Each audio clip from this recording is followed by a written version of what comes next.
નમસ્કાર, આપ જોઈ રહ્યા છો નેશન પ્લસ ન્યૂઝ. હું છું આપની સાથે હેતર ભગત. વડોદરામાં રેલવેની માલિકીની ગરનાળાની દિવાલ પર કરાયેલી અનઅધિકૃત જાહેરાતોના વિવાદે નવો વળાંક લીધો છે. કોર્ટે શહેરપાલિકાને ₹1.19 કરોડ ઉપરાંત વ્યાજ સાથે રકમ વેસ્ટર્ન રેલવેને પરત કરવાનો હુકમ આપ્યો છે. અલકાપુરીમાં આવેલી રેલવેની માલિકીની દિવાલો પર વર્ષોથી વડોદરા મ્યુનિસિપલ કોર્પોરેશન દ્વારા જાહેર ખબરો લગાવવામાં આવતી હતી. વર્ષ 1875ની રેલવેની માલિકીની ગણાતી આ દિવાલ પર કોમર્શિયલ હકથી જાહેરાતો મૂકવાનું કામગીરી પાલિકાએ કરી હતી. પ્રકાશ સુર્વે સાથે કરાર દ્વારા આ જાહેરાતો કરી અમુક સમય માટે નફો પણ મેળવાયો હતો. જોકે રેલવેએ તેનો મક્કમ વિરોધ કરી પાલિકા સામે દાવો દાખલ કર્યો હતો.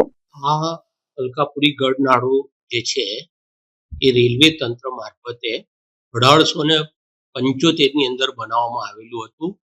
એ ગઢનાળો બનાવ્યા પછીથી રેલવેની જ માલિકી હતી, પરંતુ વડોદરા મ્યુનિસિપલ કોર્પોરેશને આ ગઢનાળાની દિવાલો ઉપર કોમર્શિયલ જાહેરાતો કરવાના આશયથી ટેન્ડરો મંગાવ્યા. 2004ની સાલમાં ટેન્ડરો મંગાવ્યા, એના ભાવ નક્કી કર્યા અને ગેરકાયદેસર રીતે અનઅધિકૃત રીતે ત્યાં આગાડી જાહેરાતના હોલ્ડિંગ્સ મુકાવી અને આવકો મેળવેલી હતી. જે આવક ખરેખર રેલવેને મળવા પાત્ર હોય, એ રેલવેની મિલકતની અંદર કોર્પોરેશન આ પ્રકારનું જાહેરાતો મૂકી જ ના શકે. એ બાબતનું એક મીટિંગ પણ પ્રતાપનગર DRM ઓફિસની અંદર થયેલી હતી, જેમાં મ્યુનિસિપલ કમિશનર હાજર હતા, ઉચ્ચ અધિકારીઓ હાજર હતા, રેલવેના ઉચ્ચ અધિકારીઓ હાજર હતા. આ 2016ની અંદર આ મીટિંગ થઈ, નક્કી થયેલું હતું. તેમ છતાં પણ આ અનઅધિકૃત રીતે કોમર્શિયલ જાહેરાતો ચાલુ રહેલી હતી.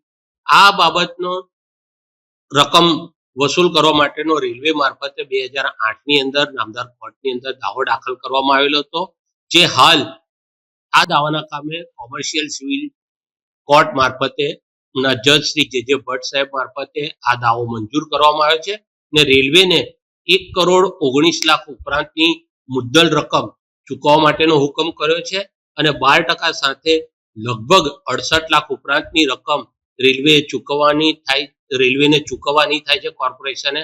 આમ કુલ લગભગ ₹1.87 કરોડ ઉપરાંતની રકમ વડોદરા મ્યુનિસિપલ કોર્પોરેશને રેલવેને આપવાની છે.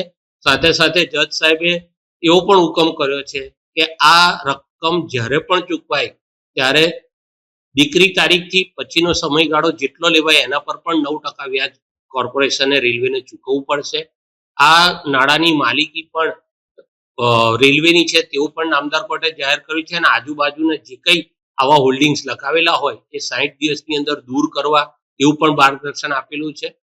સાથે સાથે નામદાર કોર્ટે આ હુકમ સ્ટે કરવા માટે જે કોર્પોરેશનના વકીલે અરજી આપેલી હતી એ અરજી પણ નામંજૂર કરી છે. આમ જે જજમેન્ટ નામદાર કોર્ટ મારફતે મારી દલીલોને ગ્રાહ્ય રાખીને આપવામાં આવેલું છે એ જજમેન્ટ કન્ફર્મ થયેલું જજમેન્ટ છે અને એના પર કોઈ સ્ટે નથી, એને યથાવત રાખેલું છે.